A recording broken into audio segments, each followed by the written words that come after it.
Porsche Penske Motorsport 1-2. So here's the 51 Ferrari. Are they going to win the final race of their second season in Hypercar? That would be a big, big step forward for them.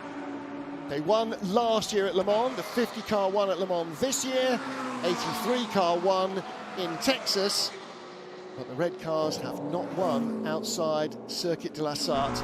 Here's the battle for the lead in LMGT3. Alessio Rivera leads, and Charlie Eastwood in the TF Sport Corvette with a bit between his teeth looks for the cutback on the inside. Here he comes, he's got a good run as they start to come down the hill. Rivera's going to ease him out wide.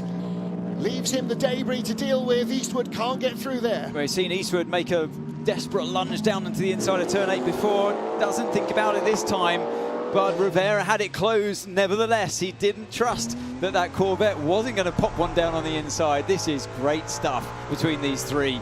Brilliant racing, isn't it? Charlie Eastwood knows that if he gets it right, he'll lead. If he gets it wrong, he's going back behind Davide Rigon, and Rigon has a lunge out of turn 10 anyway.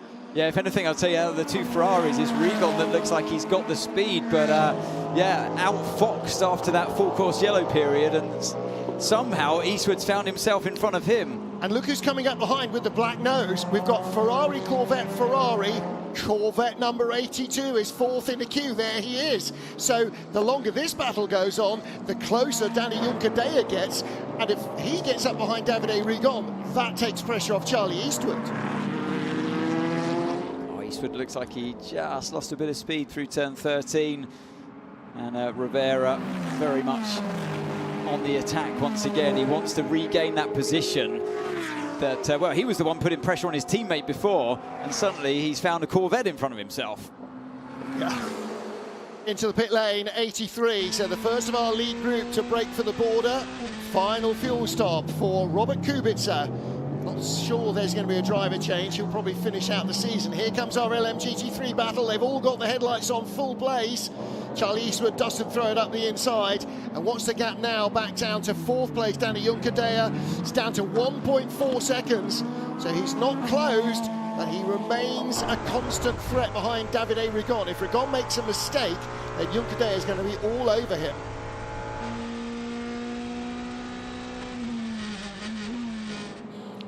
So, looking at our battle for LMGT3, that championship is done. We're looking at the minor battles, but in our overall plan of action, Porsche Penske Motorsport 1-2, Graham Goodwin, that means manufacturer's title, as of now, with an hour of racing, is definitely going the way of Porsche. Only if the Tota doesn't get by them, and if it does, I think they take it. And he's quick. He's properly quick. It's 7 seconds for the lead. It's a 10-point gap at the moment. It's a, let me get this right, it is a 11 point between first Start and the second. sentence again with calm. It's really close here if Buemi can pass the two Porsches. The winner of the race gets 38 points, second gets 27. So if a Toyota is first and a Porsche Penske Motorsport car is second, that's an 11-point gain for Toyota, and they're only 10 behind. Who is on pole? Number 8 Toyota.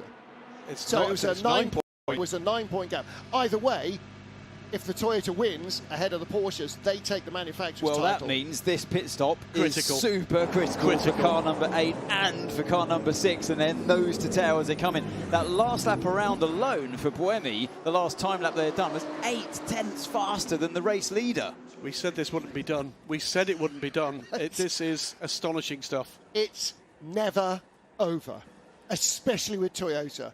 Now, what happens in terms of tyres here? I can see some medium tyres sitting there for the Porsche.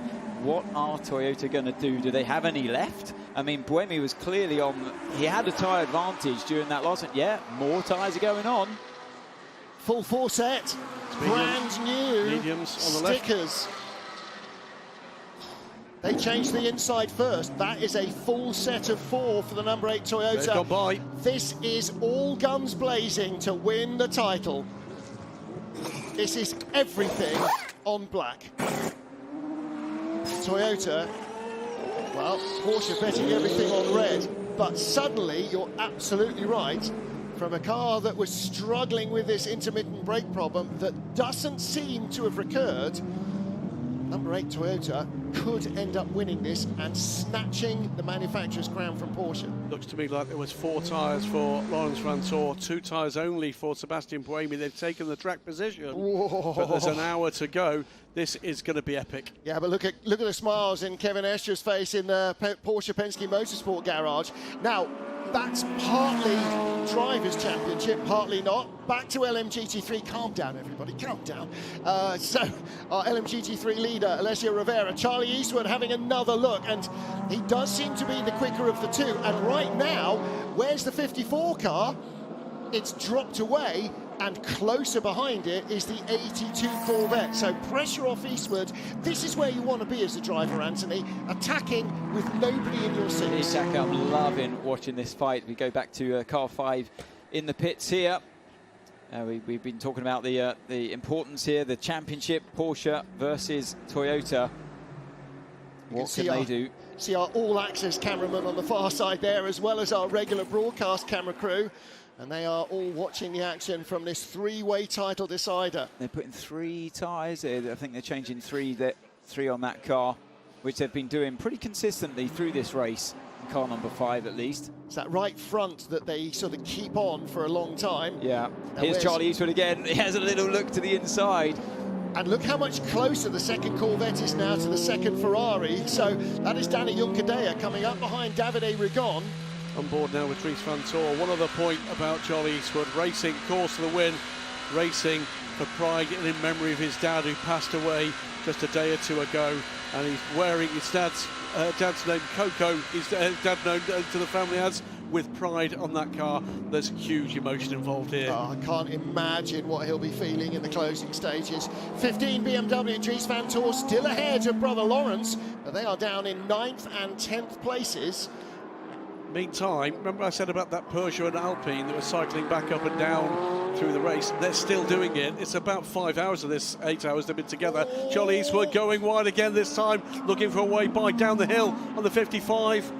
He's going to cut back underneath him, isn't he? Yeah, Rivera's got this. He keeps turning in very early into the corners to cover the inside just in case Eastwood's going to park it there or send one down on the inside.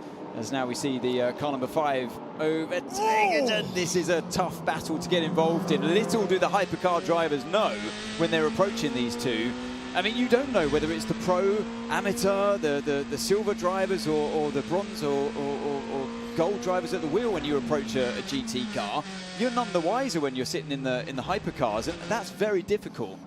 Yeah, Charles Lacey currently second. He's under investigation after that incident that involved the tag with Nicholas Nielsen that effectively counted that 50 out. That car, by the way, down in 12th. Charles Lacey is second place at the moment, but requires a pit stop. Was that Juncadella having a look down the inside of the Ferrari? No, it was a Toyota coming through. I thought for a moment down into turn 11 that the hypercar coming by the Ferrari was going to push him way offline. Didn't quite happen, but here is Juncadella. This is for 3rd place to move up ahead of Davide Rigon in the AF Corsa Ferrari. Does he get it done? Does he get it done? Yes, he does get it done, but can he make it stick? He will do, because he managed to just pivot the car, get it rotated enough, and not run out too wide through turn 1, and get on the same racing line critically as the car that he's just overtaken. Eastwood now crossing the lines. Does he go around the outside? He's going to try it, you know. He's going to try it. He's got to stay on track as he does. Dips a wheel onto the gravel. This is neck and neck coming down towards turn 6. This is like GTE Pro last lap battles that we've seen between Ferrari and Porsche over the years. Fantastic action on board with Charlie Eastwood. Not yet, he hasn't. Down to turn 8. He's going to cross the line once again and go for the traction on the exit. He had a little snap of oversteer, but he has the momentum on his side. It's very tough to go around the outside of here, but you know what? He's going to give it a go once again. But Rivera's got the inside covered, and the next crossover of lines happens on the exit of this one. He's going to give himself the inside for turn 11. Surely no, but Rivera's got that covered too. So he goes back to the outside once again. Brilliant stuff. Absolutely brilliant stuff, and it might fall into the lap of Danny Juncadella yet in the 3rd place Corvette. Charlie Eastwood not giving this up.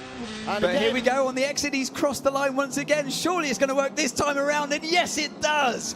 Job done, Charlie Eastwood. Brilliant, brilliant driving. What a lap from the pair of them. It's clean as a whistle. Absolutely ruthless at every single apex, but beautifully done by both. But finally, the aggression paid off. Well, one of those crossovers was always going to work. And I thought it was going to work into 11, but Rivera just managed to get his car back over to the left-hand side to stop it. He couldn't stop it on the exit of 11. That was some cracking driving. Breathless stuff in LMGT3. It is TF Sport Corvette that leads, and they're third as well. Alicia Rivera under pressure. Now, meanwhile, news coming through that Sebastian Buemi and the number 15 BMW of Dries van Tor, both under review for an incident they had at turn 10. But Sebastian Buemi fully understands the dramas that could be coming here in the last 49 minutes. He's on it. It's the fastest lap of the race, a 150.492 on lap 208 of this motor race. This is not done, not even close. Well, we didn't see that moment. We saw Buemi just suddenly appear, didn't we, in front of the BMW. We never actually saw it happen down at turn 10. We have got in-car, of course, on that car. Yeah, the stewards will have seen it. They've got the circuit cameras as well as all the TV feeds and the onboards, and down the inside of the BMW comes the Porsche, and right behind, the third place battle is back on. Davide Rigon in the Ferrari on the inside of Danny Juncadella. Does he come through? Yes, he does. I think that was Laurens van Tor passing his brother off track. Yeah, it was. It was 15 and 6. Yeah, it was off track on the exit of turn 7. You're right, Graham. Meanwhile, Peugeot's Mikkel Jensen leads the race with 48 minutes to go. No. Paulo Chatin, by the way, in the 35 car, passed by Jensen Button, currently second. This is all going to be in the mix, remember, with final pit stops. But we're getting closer and closer to the point where some of these cars that would have needed a splash don't need them anymore. Well, those full course yellows and virtual safety car and safety car sort of extended the fuel life of those that were likely to be running on fumes at the end, and it might well be that they don't need anything. So look at the energy. What do we need to get to the end? Well, we don't know. We do know the 99 Proton hasn't got enough. I mean, apart from that, who else doesn't have enough in the lead group? Is 25% enough? I mean, for 47 minutes? No, shouldn't be. About 8 laps, isn't it? So does that mean that Hertz Team Cota then are with a 38 car potentially in the catbird? Well, when the Buemi car stopped, they put 96% in. So it wasn't a full 100%. So that, for me, suggested that they know 96% will get you through to the end. Davide Rigon on the pit road. So it's TF Sport first and third, and the other Vista AF Corsa Ferrari in second place. So does this then trigger the whole of LMGT3 coming in for their final stop? Well, this is the first of the bar brawl at the front of this field that's come in for another half pint of Stella. But it's astonishing stuff at the front of LMGT3 with these top-class factory drivers coming together at the end of this race. Here comes the number 60 car. That's been in the mix of late. Matteo Cassoni handing over, I'm sure, to Matteo Cairoli. Yep. Seems highly likely. Final fuel stop and some fresh rubber.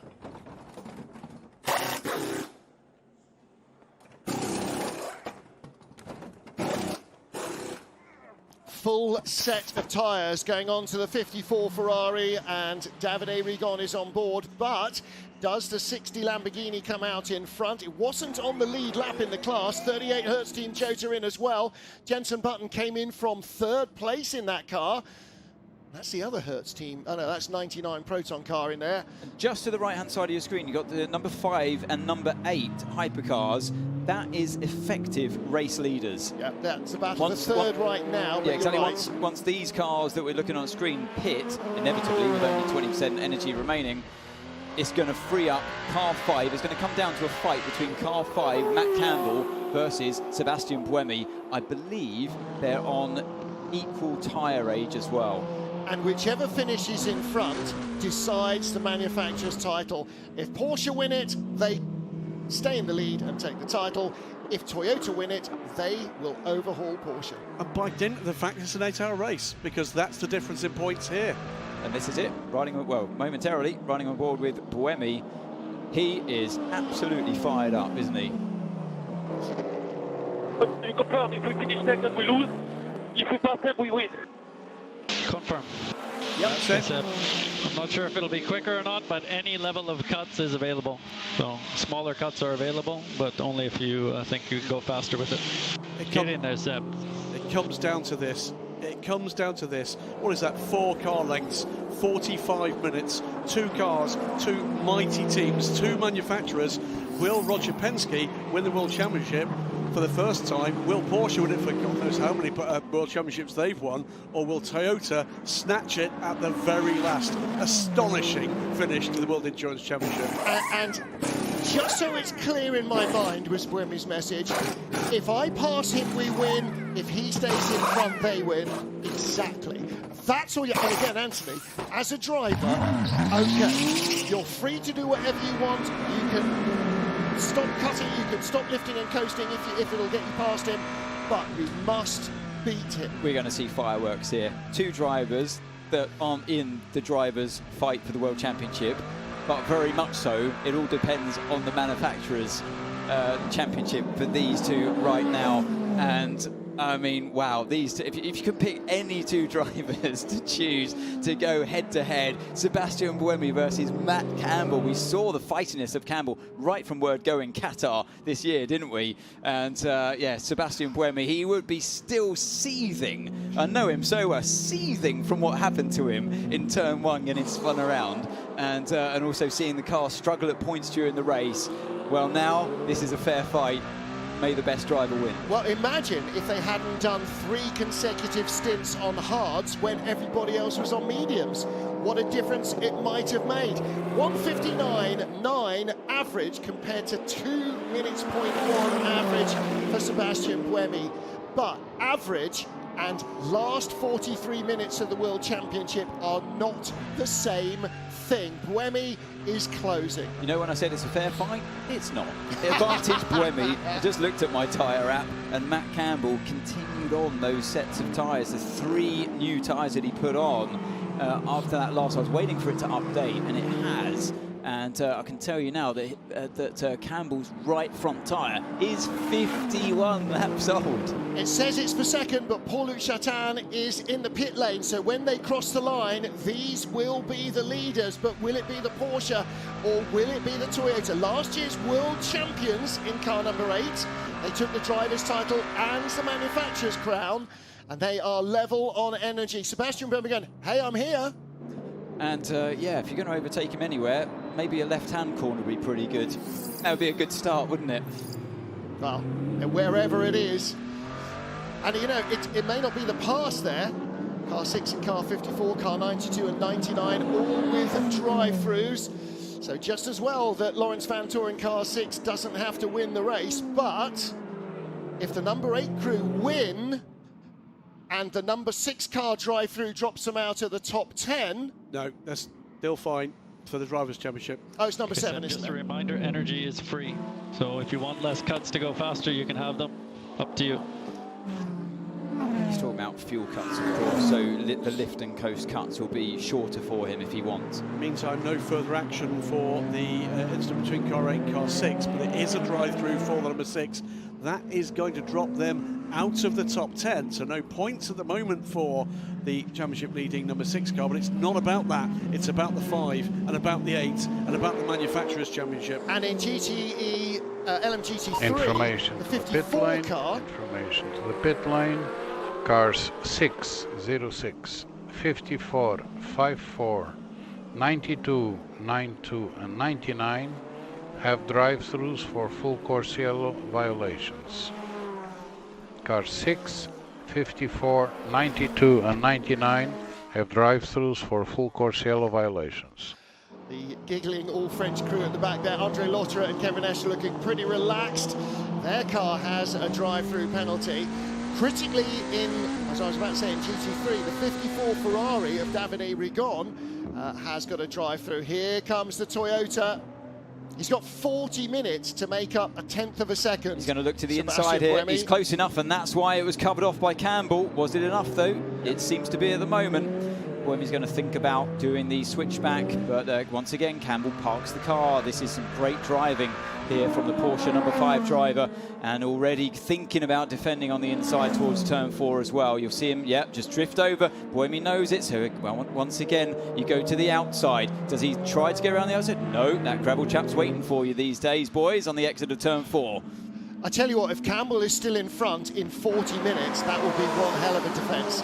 Number 6 comes down the pit lane. 99's already served his drive-through penalty. And here it is, down the inside into turn 8. Buemi makes a late lunge. There is contact between the two cars. I think Campbell tried his best to keep turning in there, and Buemi had his right to be on the inside. Campbell, did absolutely everything he could do to the point there was contact, but it was Buemi's corner. A nice lunge down the inside. That is the new tyre grip, and that is the manufacturer's championship lead for Toyota. Look at that for a late lunge. And he was given space initially, and then there was contact halfway through. Would like to see a different angle, though, from maybe behind the two cars, or maybe from the onboard. Oh, and it's if up by magic. So, Buemi had the right to be there. Now, was it more Buemi running out wide, locking up potentially into the Porsche, or was it Campbell turning in, trying to make his life as difficult as possible? I would need another angle to make 100% sure in my statement, but I stand by what I said. Campbell knew he was there as Buemi saw that gap open up, and, well, he had to do it, didn't he? It's for the championship. Of course. Manufacturer's championship. And Buemi came in sort of locked up and squirming, but didn't whack into the side of the Porsche hard. I mean, he did hit him. He hit it side, flat on, not like punched into it. Meanwhile, what's going on in LMGT3? Into the pit lane have come the lead duo, the 82 Corvette and the 31 BMW, and that means the 55 Ferrari is back in front of the 81 Corvette and the 60 Iron Lynx Lamborghini. Well, again, that car producing a really great run towards the end of the race. But it's factory driver Matteo Caroli, a one-off in this car here, with Frank Pereira choosing to prioritise his test run in the Hypercar tomorrow. But Matteo Caroli brings his record as 2 appearances in the WC this year, 1 at Le Mans in the Hypercar, the second car, and this in LMGT3. What can he pull off? Sorry, 54 Ferrari just went in to serve its drive-through. 31 has gone in, I'm guessing, for fuel. Sean Galale in the BMW. So Charlie Eastwood having to do it again. He's come from behind to take the lead in the class. He's got his teammate in front, Danny Yucadea. But Alessio Rivera in the 55 AF Corsa Ferrari leads in GT3. Under 40 minutes to go in the season. Well, having dealt with both Ferraris, they've got to deal with the Ferrari again and a Lamborghini from behind here. Whoa! Oh, what's happened here? This is the number 8 car of Sebastian Buemi, and Matt Campbell goes right by him.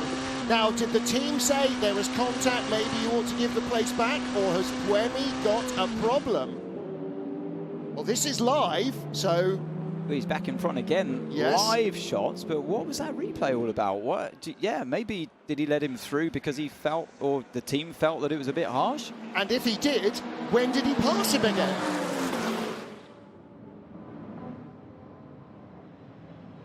Seb, we need to give the place back to car 5 and to pass him again. We need to give the place back.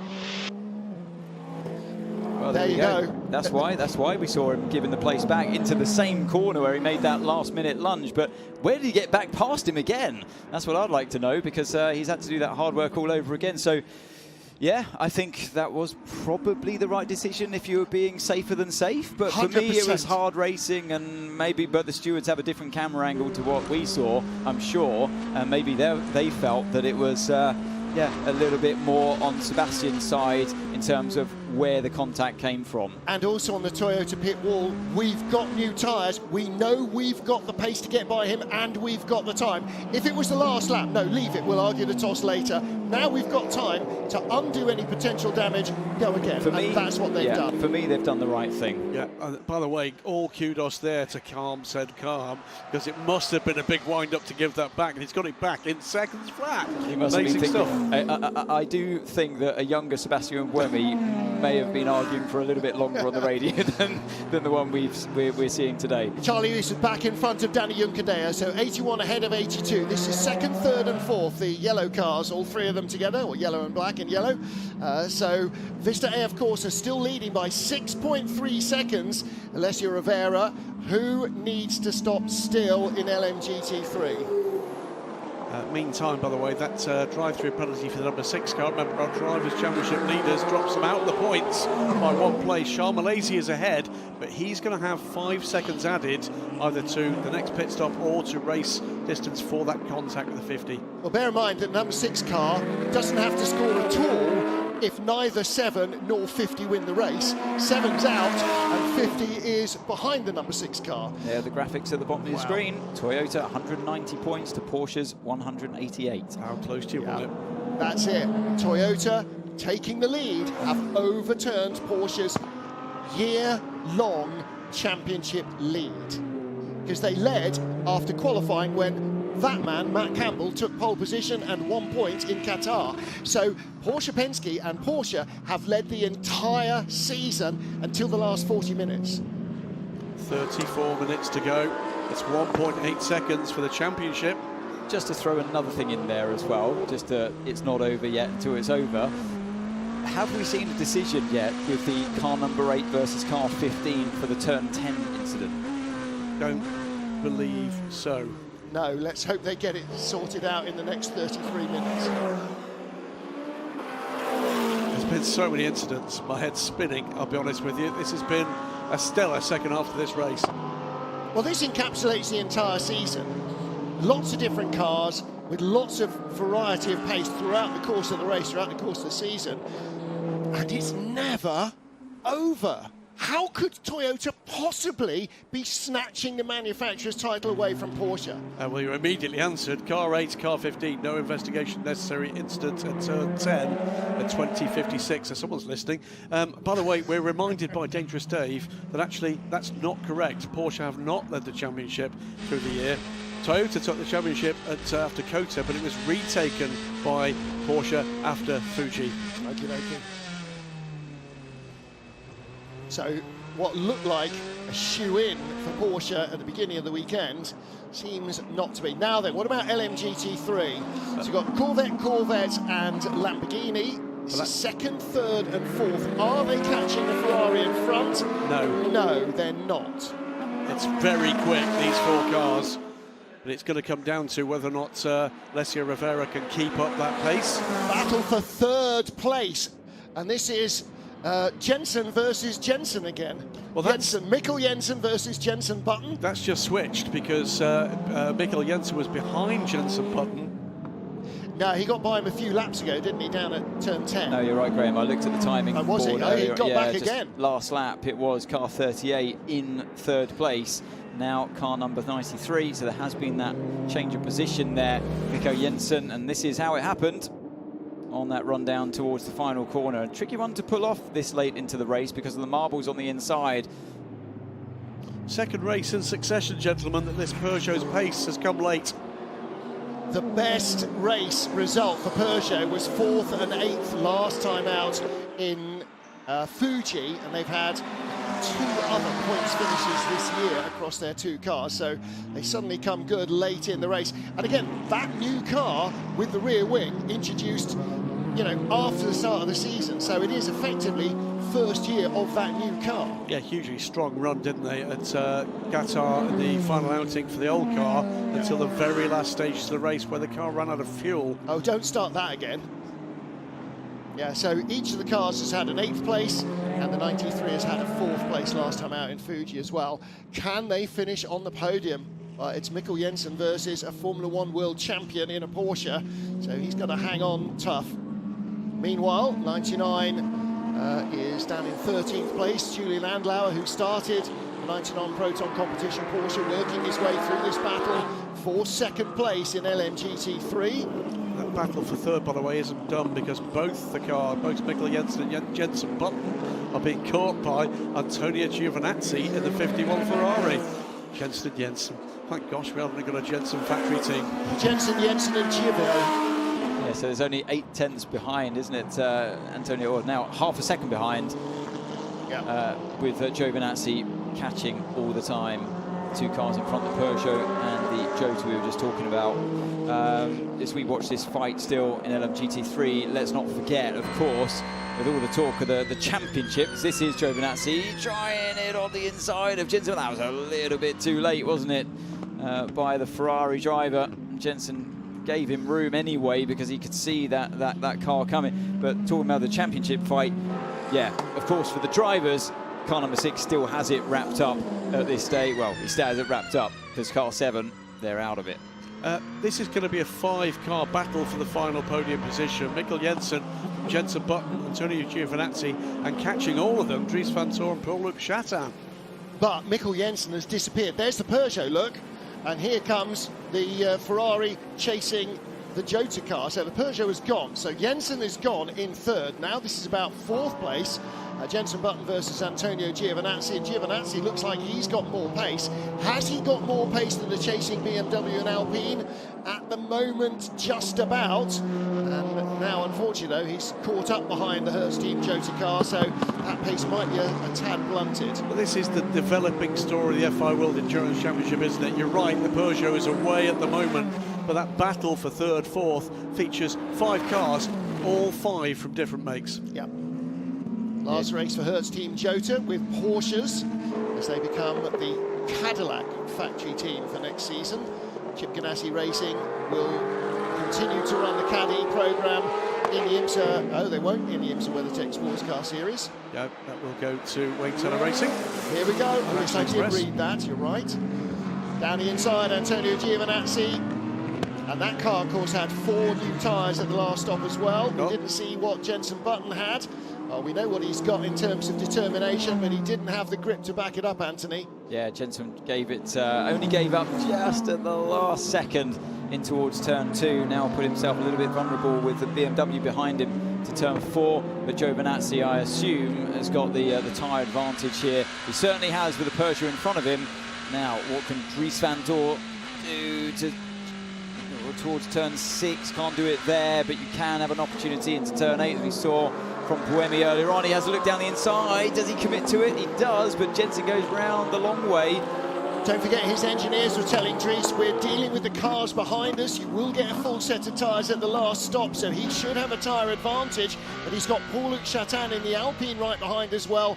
Any miscue on Jensen Button means he's going to go back one, not up one. Even though Jensen, for me, it looks like he's on slightly older tyres. Clearly he doesn't have the pace. You can see the quality of where he's placing his car, the quality of driver that he is. He's making everyone's life as painfully hard as possible, like this, staying around the outside of the BMW through turn 11 to give himself the inside of turn 12. Slows down in the middle of turn 12 to make sure he's got the inside cover of 13. Not quite enough that time around for Jensen. Finally, the BMW gets the move done. It was inevitable, of course, but JB's having fun here. Isn't this one of the brilliant aspects? We've got to go 3 wide here. Oh, shut up. And Jensen gets stuck up behind the Iron Dames Lamborghini. Paulo Chatan makes contact with the Iron Dames, and he does not get by the BMW.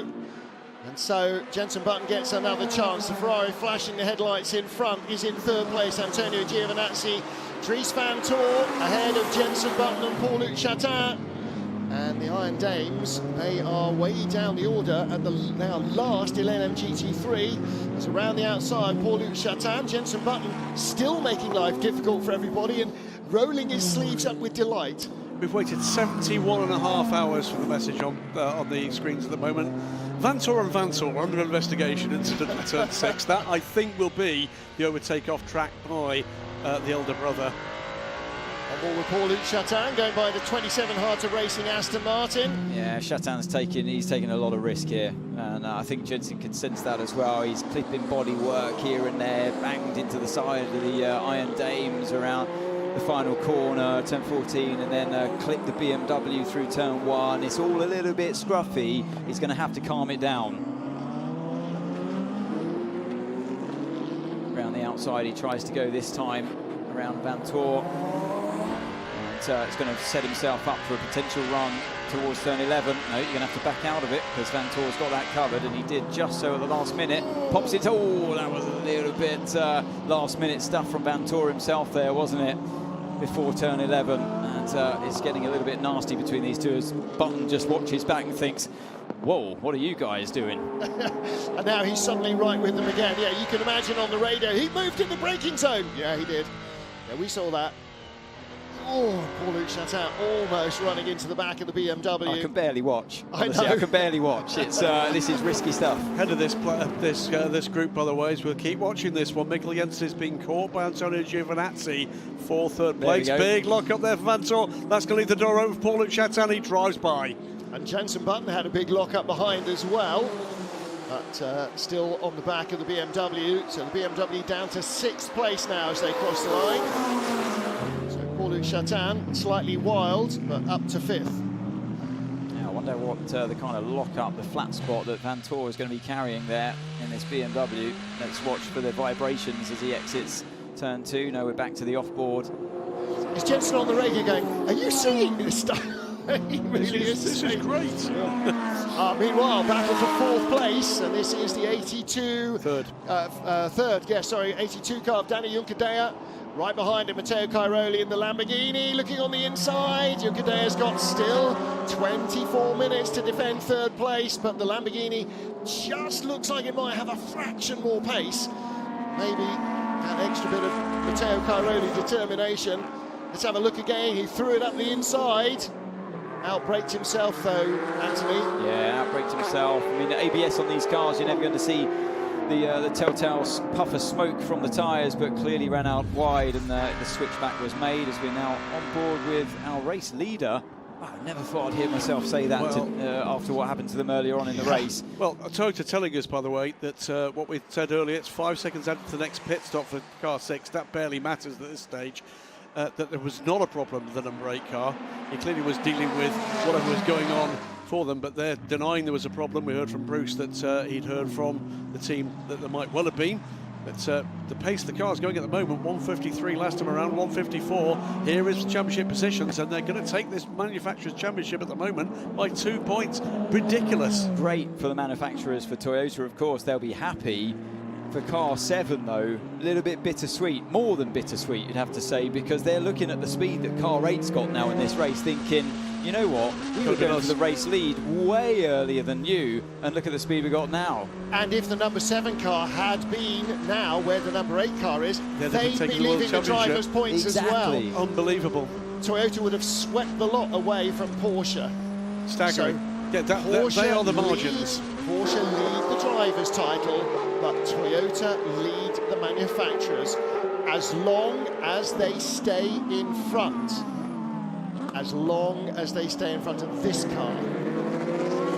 And at the moment, the gap is out to 7.4 seconds. So Sebastian Buemi, I mean, he was on pole. Brendan Hartley put the car on pole by over 0.3 of a second from the sister car, never mind anybody else. So they definitely had pace. And they've raced here, what, a dozen times? They've raced here every year of the World, 13 times now. Every year of the World Championship. So they know how to get the best out of this place. It's a story that you wouldn't have put big money on. Oh yeah, Toyota's all good, don't worry. Really? Keeping an eye on this battle, Charlie Eastwood pushing so hard to try to close the gap to Alessia Rivera. It's under 7 seconds. That's coming down by a few hundreds here and there. Here comes the 5 car in pursuit of Sebastian Buemi, but that looks pretty fruitless at the moment. Now, we saw the 54 car stopping earlier on. Or was that a drive-through? So, yeah, so they don't need a stop. So it is on pace.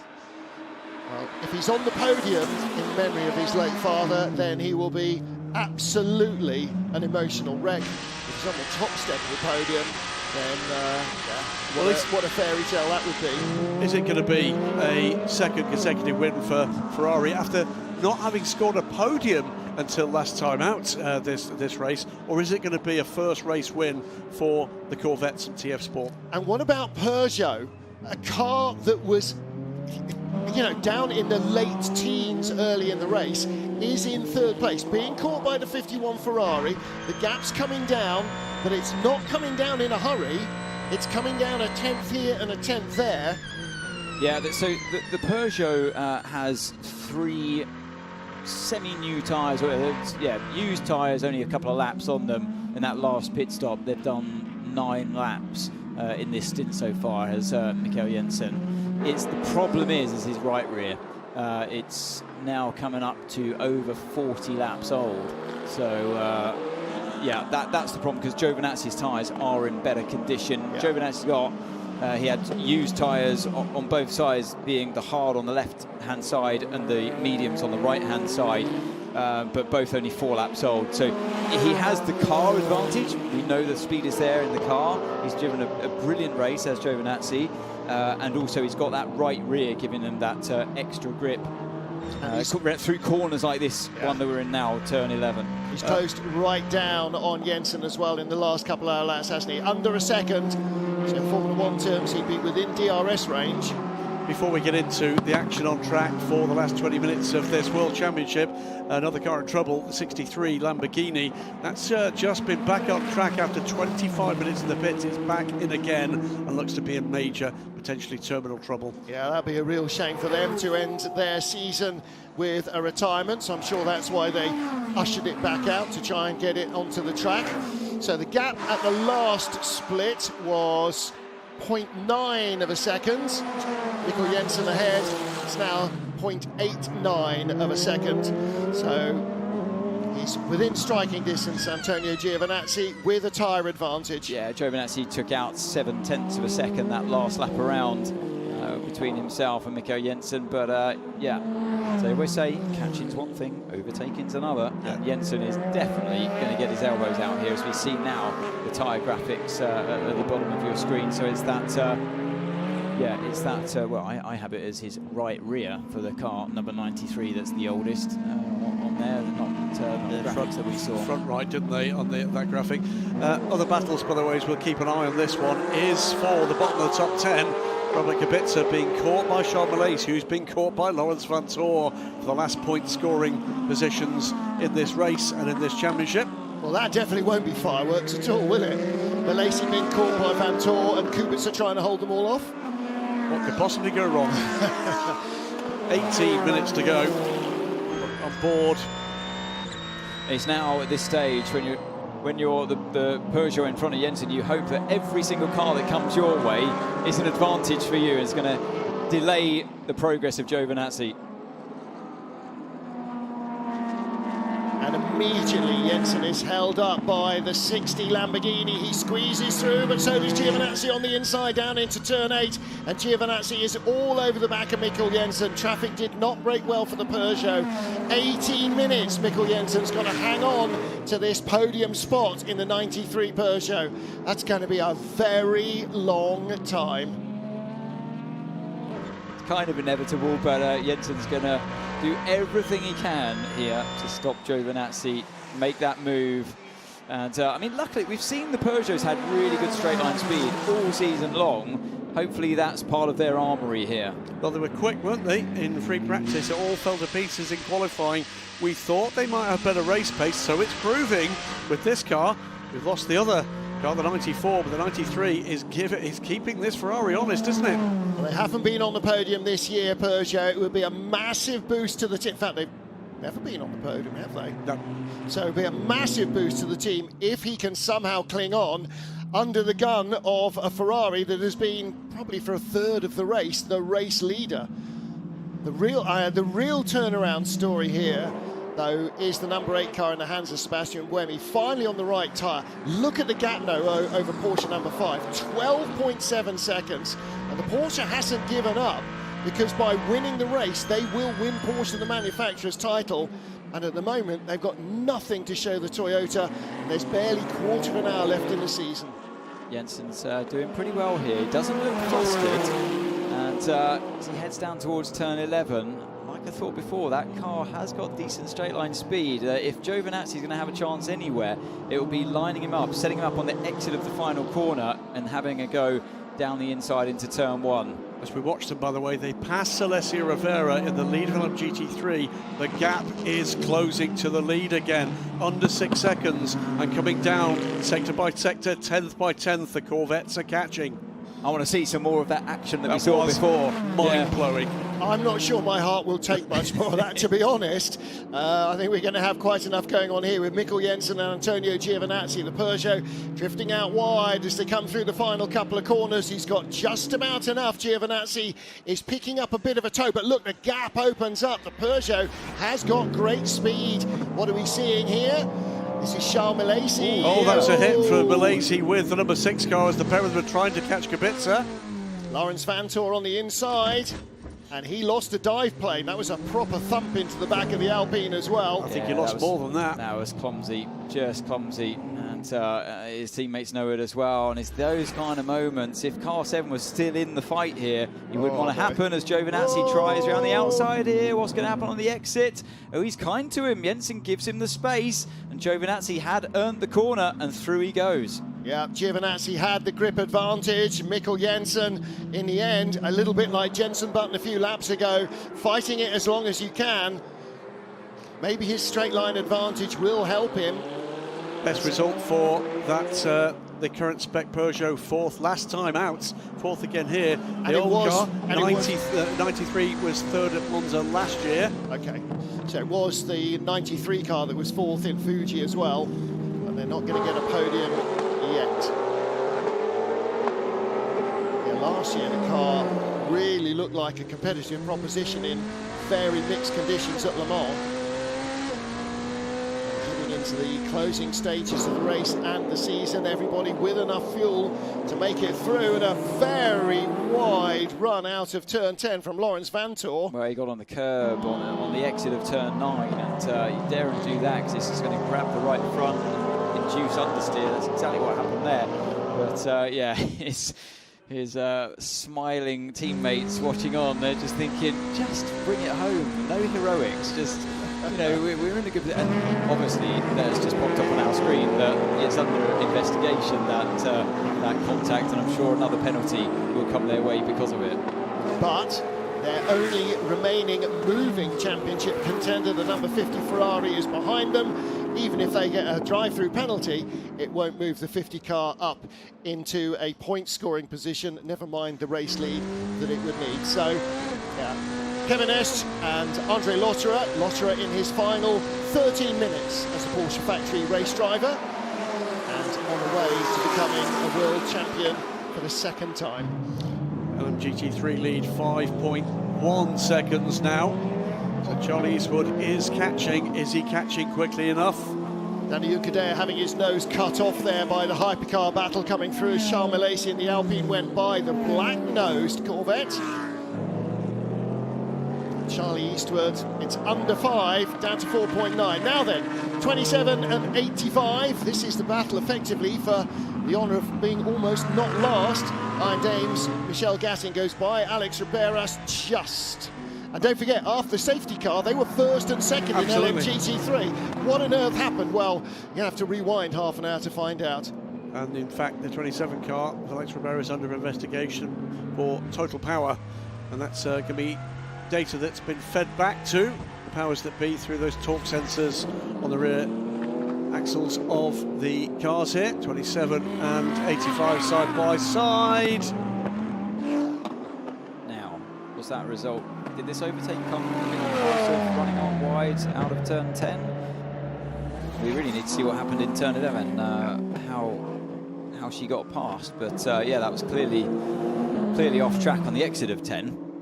Well, she did go by. I mean, it is immaterial. They're not even in the points. Team WRT's BMW Augusto Farfus, the 31 car. The winners in the rain in Imola. They are in 10th place. Charles Milesi, once more with Lawrence Vantor right behind him. Lawrence obviously has 2 speeds, flat out and stopped. I think that's what's putting his teammates a little bit of unease at the moment. But yeah, you just kind of feel like the message needs to get to him. Just, you know, it's fine. You've been brilliant all season. I've been massively impressed by him. Really have. He's had some standout moments as Laurent Vantor. But now his job is not to drive 100% flat out. As hard as that may be for him to compute. Well, he can't win the manufacturer's title for Porsche and Penske Motorsport, he can just keep it on the island for 10.5 minutes. He can't win a manufacturer's title, but he can't lose the driver's title either. What he can do is wreck a valuable car, and I don't think he wants to do that either. What he wants, he's a racing driver. What he wants to do is get ahead of the car in front of him until there are no more cars in front of him or no more laps in which to do it. 6 to go after this one. 10 minutes remaining in the season. Weirdest thing, I want him to overtake the Alpine in front, because the weirdest thing, when I won the championship at this very race in 2014, I finished 11th. Don't want history to repeat itself, really. Our race leader is Brendan Hartley. 10 minutes left in the season and an astonishing recovery from Toyota. Brendan Hartley led, beg your pardon, Sebastian Buemi led from pole position, earned by Brendan Hartley, and Sebastian Buemi was tagged off by a recalcitrant 82 Corvette early in the race, and they have come right back to lead into the closing stages. Okay, Seb, gap is 17.0, energy margin is 8.5 megajoules, so no problems, and 6 laps to go. Great job. It really has been a great. It really has. I mean, he's put in some phenomenal performances, and I've witnessed that firsthand as his teammate in the past. But today, wow! Today he's kept. He hasn't given up. It's so impressive with Buemi today. At times in the race, it looked like all hope was lost. We said it. I'm sure we said it at some point. That's it. It's all done for Tota, and he's fought back to the lead of this race, and with it has come the manufacturer's title. And what do we know from Toyota's endurance racing history? It's never over. It's 2 points to the good in the manufacturer's championship as it stands now. Meantime, by the way, this is the driver points. The Lotra Estra Vantor, 150 points to the crew of the 50 car, 35 points behind. Astonishing stuff. Cadillac battling with Hertz Team Jota, Jenson Button and Earl Bamber. Button hanging on in front of Bambi. So I'm sure Earl Bamber and Alex Lynn will remain in the Cadillac lineup next year, but who will join them in a 2-car lineup? I could tell you, but it wouldn't be fair. And will it be 6 drivers or 4? Tell us that at least for 6. Full season. 6 full seasons? Yes. Okay. What I can tell you is the number 6 car's got another 5-second penalty. Of course it has. And that would be for the overtake off track. So 5 seconds added to the pit stop, which it won't take. So that will be added to the final result. I tell you what, topsy-turvy stuff for the 6, isn't it? It's just as well the number 6 car didn't actually need any points, isn't it? Because they have done everything humanly possible to toss this championship away.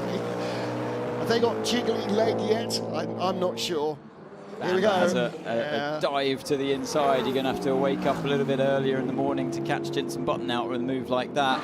But he might have something to say down the inside of turn 1. Let's see how Button handles this one. Bamber versus Button. Jota, Porsche versus Cadillac. And he has a look. He's late on the brakes. We're not quite close enough or late enough. But Jenson does go in a little bit wide there, a little bit deep in turn 1. That's going to give Bamber a big opportunity now on the run up towards turn 4. And Jenson's going to have to cover the inside as early as possible, but he doesn't. You know, he's just going to let Bamber go through on the inside, it seems. Thinks about crossing the line on the exit, but it's clear the caddy's got the speed at this point in the race with 6.5 minutes to go. Yeah, Jenson's been losing ground to everybody that's come up behind him, and that's the end of the tyre battle, really, for the 38 car. Of course, Will Stevens was talking earlier on quite bullishly about we've got tyres in the locker. That puncture, absolutely nothing he did wrong. Caught out by Charles Malaysia making a mistake. Bang! And that puncture, suddenly all their hopes of a good result up the Swanee. They are currently running last in Hypercar. Well, we watch General Motors' Hypercar effort making progress. I can tell you the LMGT3 attack for Charlie Eastwood seems to have stalled at the moment, so we're running out of time. 6 minutes left, and it's 4.7 seconds. If anything, Danny Juncadella and Matteo Caroli are both catching. Meanwhile, Peugeot in 4th place ahead of the Alpine. Mikkel Jensen from Paulo Chatin. The gap is down under a second as they whistle past the Iron Dames Lamborghini. It's a good run from Paulo. He was a bit wild a little earlier on, wasn't he? But the pace has certainly been there. And this is a battle between the two big French makes that might well be further up the order next year. Yeah, the Alpines had speed this race, isn't it? Just it fell away from them yesterday in qualifying, and they looked a little bit puzzled by that. Mikkel Jensen, I thought he was looping it into a spin at the apex there. He was so tight off turn one. Yeah, he was just focused on the rotation there. We know that his tyres are starting to die here, but Chatin's definitely got the speed. Well, Alpine, disastrous Le Mans with the engine problems they had then. From there on in, adapted their strategy of managing that engine. It's done wonders for their form and for their reliability, and therefore their full race performance. There's another change coming for 2025. You should see another step again in terms of reliability, which will lead to better performance, and we're going to see them come back rejuvenated as well. Peugeot aren't done yet with this package.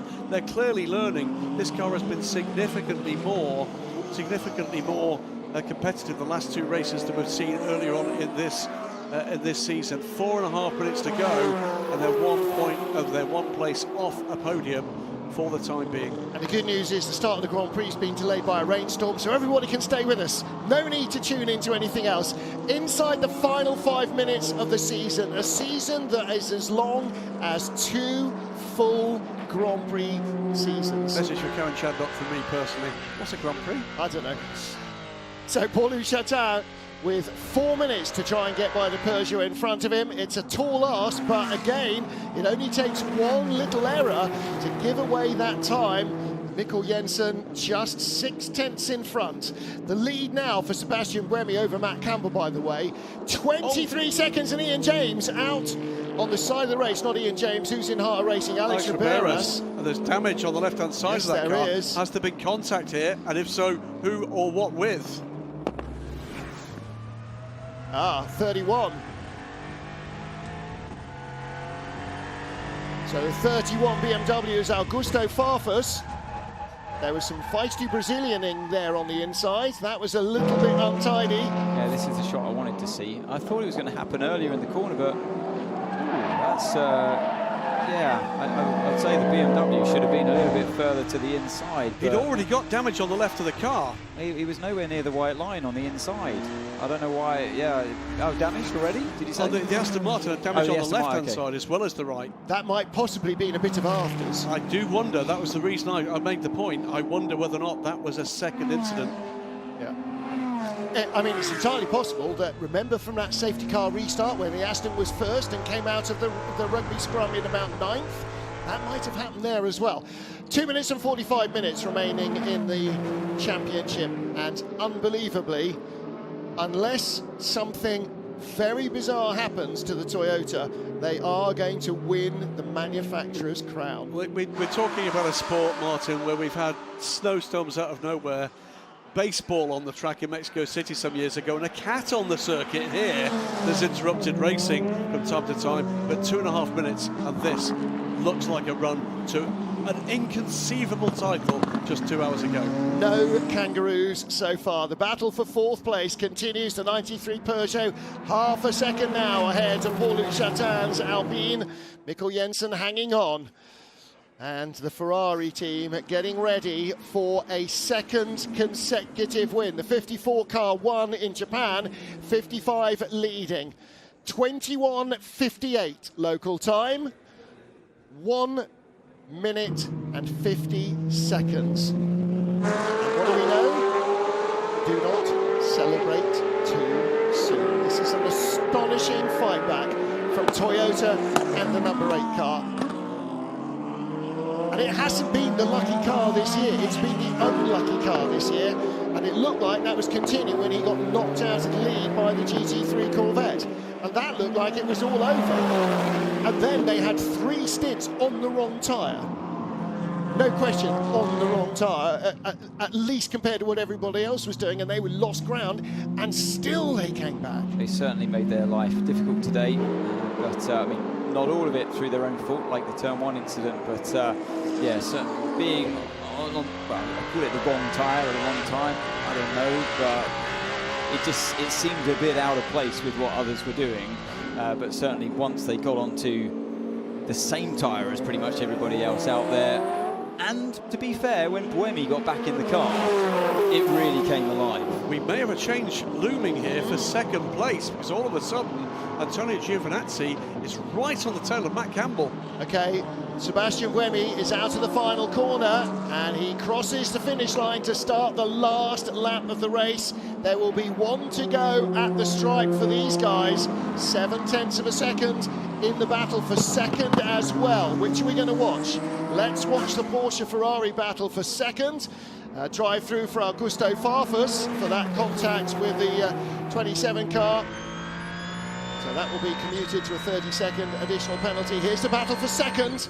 Yeah, Giovinazzi right up into the slipstream of Matt Campbell here, and he's going to have to think about looking to the inside. Is this lap or never? And he does. He sends it down the inside. Campbell resists, as we would have expected.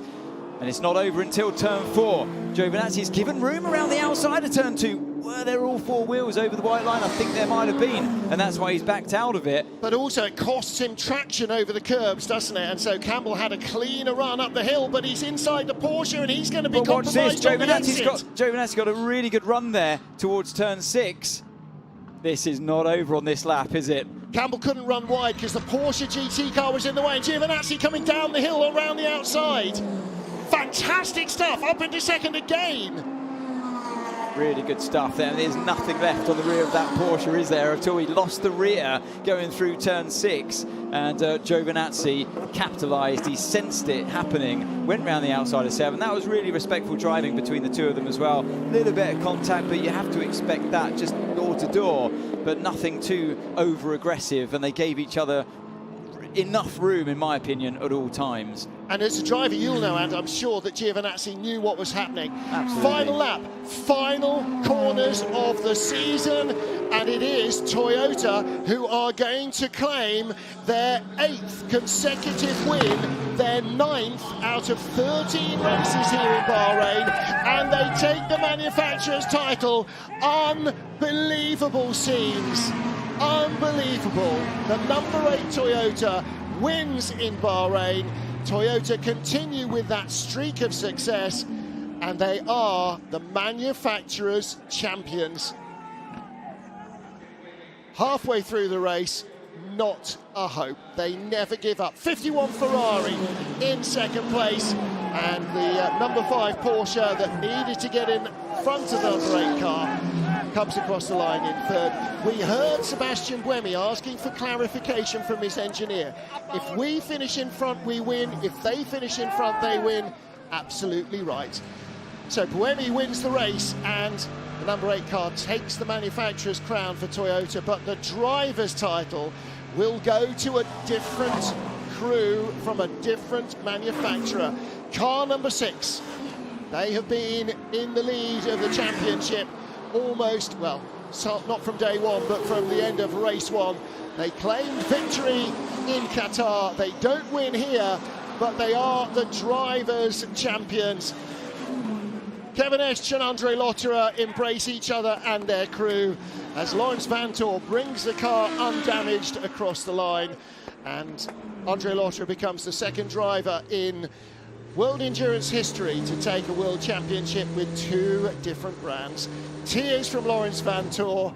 The emotional release for him and for Sebastian Buemi actually must be enormous. And in LMGT3, so much so as well for Charlie Eastwood, who finishes 2nd. Let's hear from Toyota. Absolute unit. What a legend. Thank you for giving us something to celebrate, my friend. Constructors champion. Well done, Seb. Well done. Great job. Well, for Toyota Gazoo Racing, actually, that's the one that counts. That is the one that counts. Yes, they'd love to have won the driver's title too, but if you're going to win one for Toyota, that's the one. That's why you saw the whole team celebrating at Toyota. Only 3 or 4 people celebrating down at Porsche. Car number 6 is very specific to that car crew. Yep. Well done to both. Unbelievable. What a race. Oh, my goodness me. Well, the other thing that did for TotalEnergies Racing, here are our champions. That was confirmed last time out. It was the Vista AF Corsa 55 taking the race win, a second consecutive win, and the other Ferrari winning this time. The gap at the line, 3 seconds to Charlie Eastwood in a TF Sport Corvette 2-3 with Danny Juncadella finishing 3rd place. What a result. The other thing this has done, by the way, is it's prevented a Porsche clean sweep in Hypercar and GTP. All the titles won in America by Porsche Penske Motorsports. The driver's title won here by Porsche Penske Motorsport. The Hypercar World Cup won by Hertz Team Jota, but the manufacturer's title in Hypercar is in the hands again of TotalEnergies Racing. What a result. But they were bound to win. There's no competition. I mean, honest to goodness, we do. I mean, and this is what the intense competition of Hypercar has done. It has really shown us what Toyota Gazoo Racing are capable of. You know, before, when it was them and almost nobody else, we didn't know. When they were racing against Audi and Porsche, we had an idea. But now they're racing against a massive field of equals. Well, and they have still got what it takes. Well, digging deep enough that they're going to emerge in Australia to get that. It's a ridiculous turnaround in fortunes. I mean, and Davidson, midway through, 3/4 of the way through that race, this was inconceivable. Yeah, absolutely. It's we all just assumed coming into this weekend, this race here today, that this was just going to be a formality for Porsche, just to get through it, wrap up both championships, drivers, constructors. It was written in the stars, wasn't it? People had already pretty much written their notes on this race. Porsche walking away with victory. Toyota have grabbed this away from Porsche Penske. No question about it. And the start was that front row lockout and the Porsches being really on the back foot in qualifying. Okay, that's really interesting. Again, when it comes down to the nitty-gritty, when it's in the clinch, well, boy. Car 6's day. By far their worst weekend they've had all season.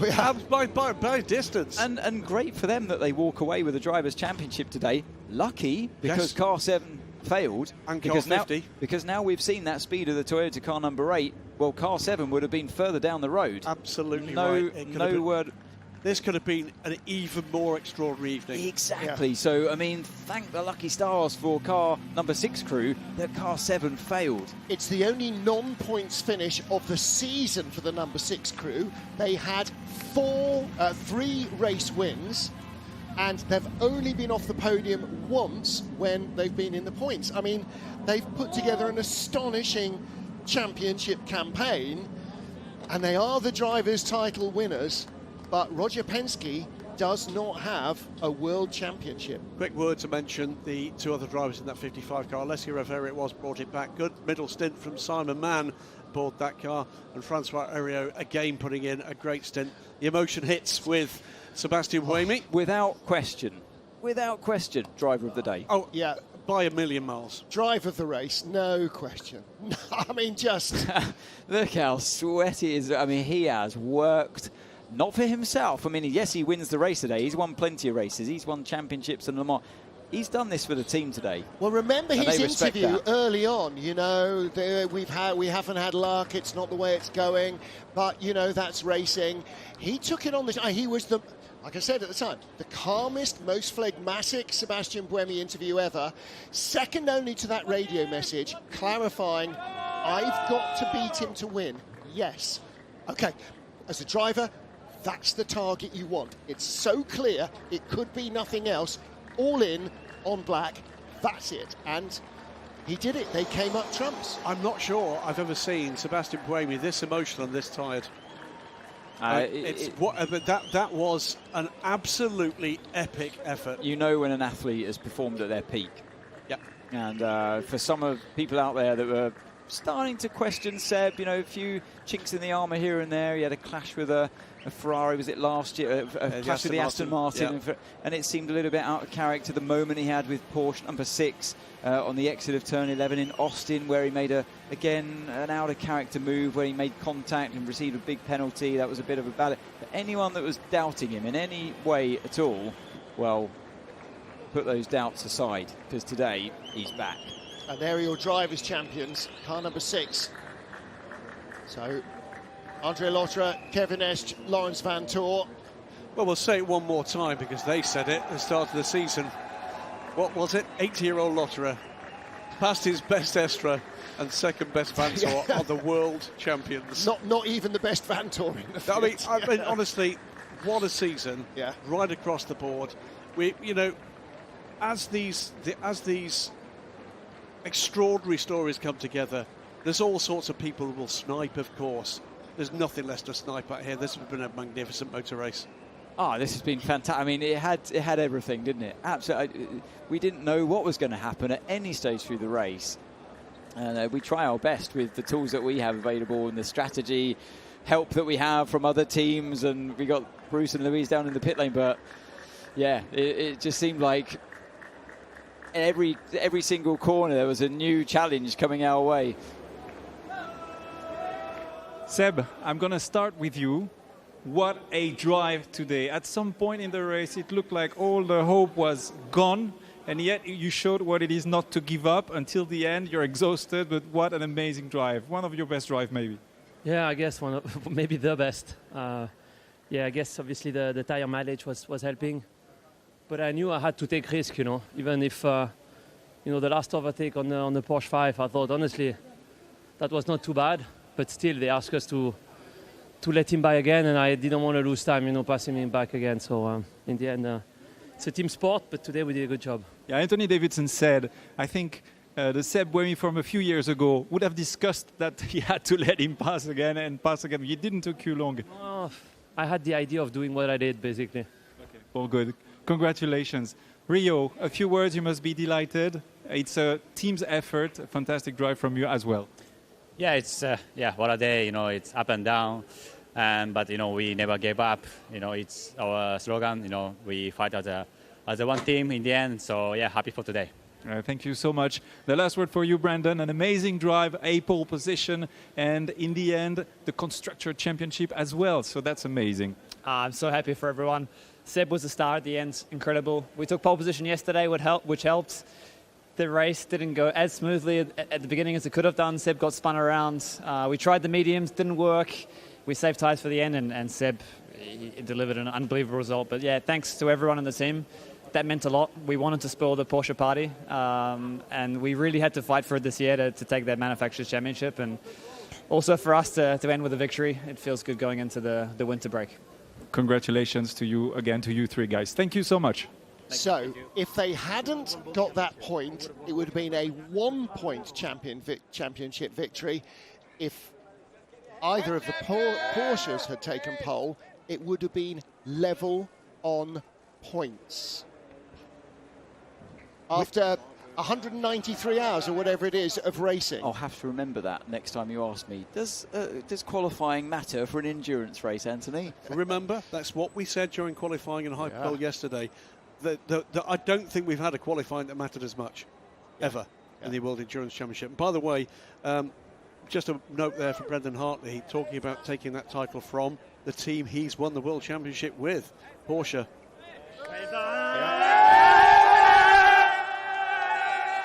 Fantastic. Well, let's hear from our world champions. They have taken the team's title, and Andre Lotterer, a two-time world champion with two different manufacturers. I'm not going to interrupt the hugs, that's okay. World champions, that is just fantastic. It looked close today, it wasn't a done deal. It was a horrible race. A really horrible one. Also for myself, I didn't know what I was doing today, but yeah, we did the baseline for this during the whole season, driving without mistakes, being successful, having great strategy, a great car, not making much mistakes. So that's why we're world champion today. But yeah, I still can't realize it. It's probably one of the best days of my life, but it has to sink in for a moment, I think. Not just today, this season, the car number 6 has just put in an incredible performance. Yeah, like I said, a season we'll never never forget. Let's forget this race, but besides this one, flawless in the pit stops, on track, and strategy. Everything was always smooth, and we worked together, all of us, like a perfect group. There was never discussion or a hard feeling with anything which we decided or we worked together. So yeah, just picture perfect. Well done. Thank you. Well, the 2 World Championship drivers there. Sebastian Buemi, probably my greatest race. And there you heard Lawrence going, I literally don't know what I was doing. Well, a horrible, horrible race. And David has just said to me, talk about saving for a rainy day. Astonishing stuff. Unbelievable. What a season finale in both classes.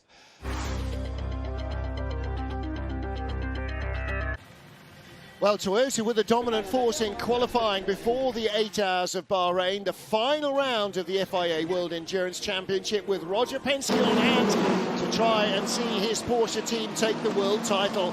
The front row lockout benefited Toyota at the start. Sebastian Buemi controlled the pace from pole position, with Mike Conway tucking in behind. Right behind them there was contact. Conway, the first to get touched by the 99 Proton Porsche, allowing the 51 Ferrari through into second. The other championship contenders, the 50 Ferrari and the 7 Toyota, struggled a little away from the start, but in LMGT3, the front row starting McLarens held sway early on. Number 6 Porsche got a touch at corner 4 on the opening lap as well. They were already set to have a tough race. So too Sebastian Buemi in number 8 car turned around before the end of the first stint from the lead, dropping 6 positions before he recovered. 81 Corvette leading early on in LMGT3 as the battles raged between the Porsche and Toyota crews for World Championship domination.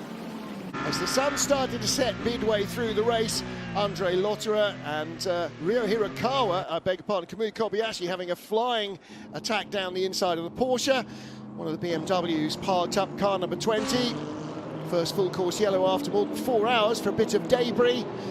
And there was battling all the way through the race. But trouble for the number 7 Toyota, the only Toyota crew in the championship hunt for the drivers. They had electronic issues, and eventually they would continue to lose ground until they parked the car. 88 Proton Mustang caught fire at the side of the track, bringing out our first safety car. And as we rejoined, the number 8 Toyota started to work its way back up the order. Virtual safety car allowing fuel stops. That was for Paul de Resta's Peugeot coming to a halt. That went to safety car. Big lock-up from the Hertz team Jota car after a puncture for Will Stevens, robbing them of any chance of a good finish. In LMGT3, away from the safety car restart, the heart of racing Aston Martin that had led the queue got shuffled all the way back out to the top 10, and it was equally chaotic in the closing stages in Hypercar.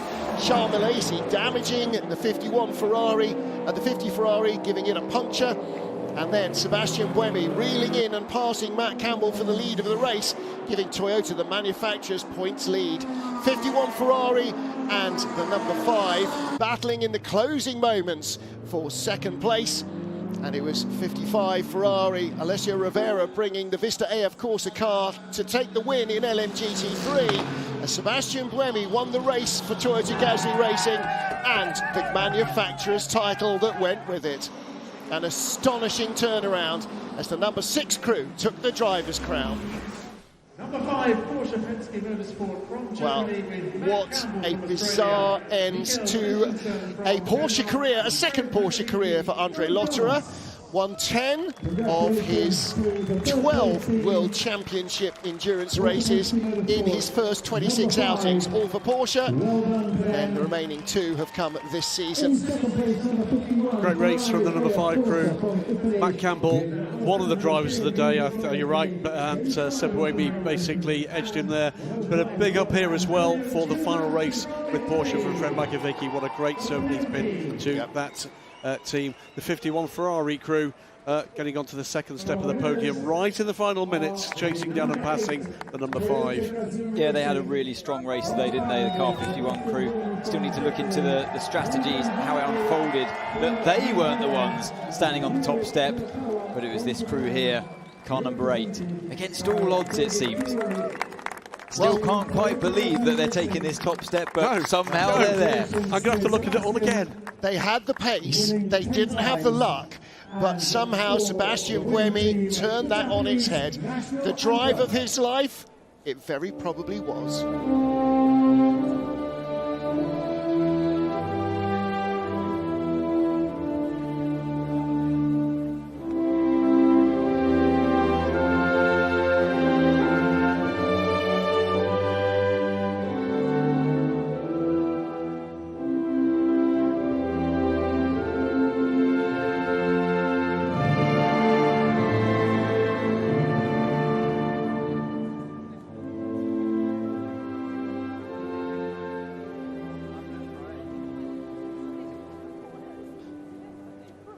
The Japanese anthem for our winners, Toyota Gazoo Racing. They win the race and they win the championship. Toyota's record here is simply astonishing. In 13 outings in the FIA World Endurance Championship, they've only been beaten 3 times. Mark Thomas, CEO of Bapco Energy, the national oil company here, a Canadian who's been an expat here and raced in the support races in Porsche Carrera Cup Middle East yesterday. That's where I know the name from. That's why you know the name, and that's why Bapco are so invested in motorsport, because he's the boss and he's a petrol head. I'm going to say it while we're just watching these trophies go out. We do often talk about, do catch up with the behind-the-scenes stuff for the FIA World Endurance Championship with full access, but there's never been a better race to see what was going on behind the scenes, because it's going to be amazing. I honestly don't know how they're going to stitch it together into any kind of sense. It's just carnage from start to finish. I'm going to give a shout out as well to something else if you're a fan that you'll want to catch up with, which is whenever they put into air the Van Tor brothers and their Over the Limit podcast, that's going to be something to listen to this time, because there's going to be stories galore. Yeah. Well, congratulations to our winners, to our champions, and the AF Corsa Ferrari team still have not won apart from Le Mans. They came close, but not enough this time. And struck with the corks. Yeah, number 5 crew can't even get a cork out of the bottle. Sparkling rose water, never tasted sweeter for the number 8 car crew. Now here's a question you might know. Does it sting the way champagne does if you get it in your eyes? No. Very sweet though. Excellent. Well, look at what it meant to the crew of the number 8. And look what it meant to Toyota Gazoo Racing.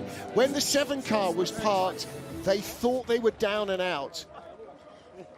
But again, Anthony, I keep saying this, it's never over.